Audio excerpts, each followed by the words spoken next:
Hello and welcome to this very special little video that I'm doing on behalf of my Facebook page, Live Art Journaling and Self-Development. This video will be put out on Christmas Day and is a little bit of a special video for those of you who might be experiencing Christmas Day on your own. Komorebi, the word at the beginning of this video, means the sunlight filtering through the trees, and I wanted to do a little something for people who might find Christmas Day difficult. So you can see on the table here that I've got my Dylusions paints, I've got a craft knife, I've got some toilet rolls, I've got some blackboard paint, and you can just see off the sides there I've got my E6000 glue as well. And what we're going to do is we're going to make some little discs. I had this idea a while ago. You're going to see later on I'm going to pull out a great big stash of shells.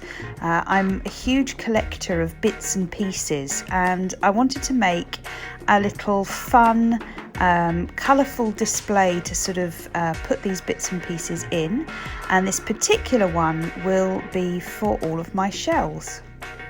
So watch those fingers. I'm really lucky. I use these recyclable toilet rolls, and all of the innards are made out of eco-friendly materials, so they're already white. I imagine if you're going to use normal toilet rolls, you know, you might want to give them a bit of a gesso coat first to make those colours really pop, but you don't have to. They might go just as well without. So what you're going to see me do is I grab a paintbrush and I paint the insides of all of these toilet rolls, all different colours.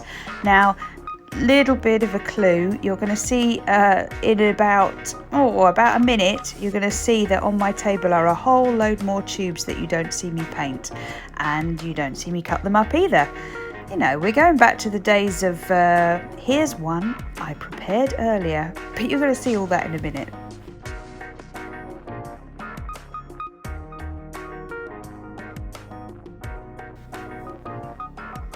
If you're finding this video and you're not part of the Facebook group Live Art Journaling and Self-Development, I'm going to put the link in the description.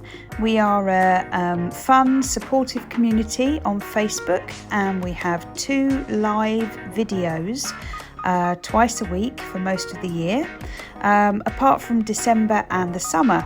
In summer we have a summer camp, an online summer camp, and Christmas we normally do some Advent videos.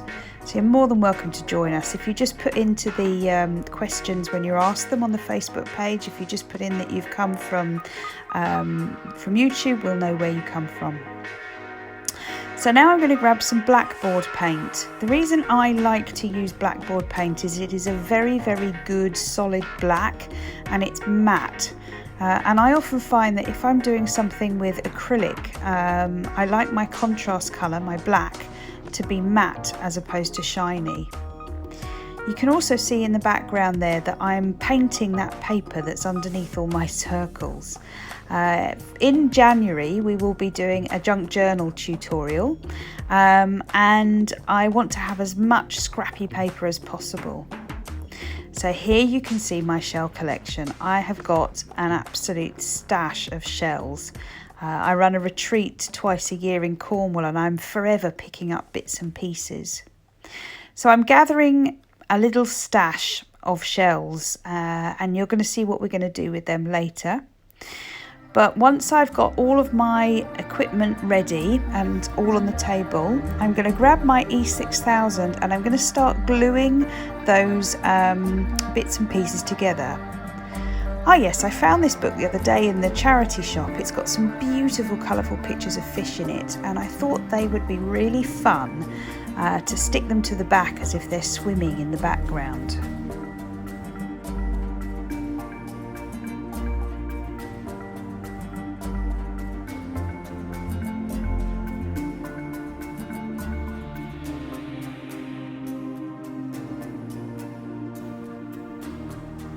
It's only when you start gluing these discs together that you really notice how fun all those different colours are, and how much that black, even though it's on the outside, really helps those colours to pop. You'll also notice that all of my tubes are different heights. This just gives a little bit of interest when you put it on the wall. You've got shadows obviously playing from all of the different angles. It's just great fun.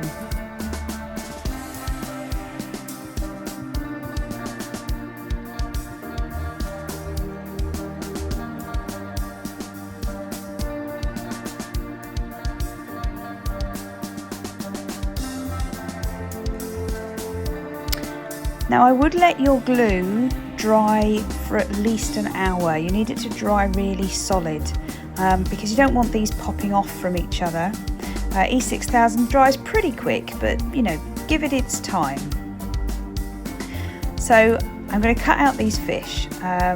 They end up being absolutely brilliant in the background, and in fact, if you can see just by my right hand, underneath my right hand, there's a shell there with a hole in the middle of it. And I really love what happens with that later on, because I managed to put it just in front of the fish's eye, so as if he's peeping through the background.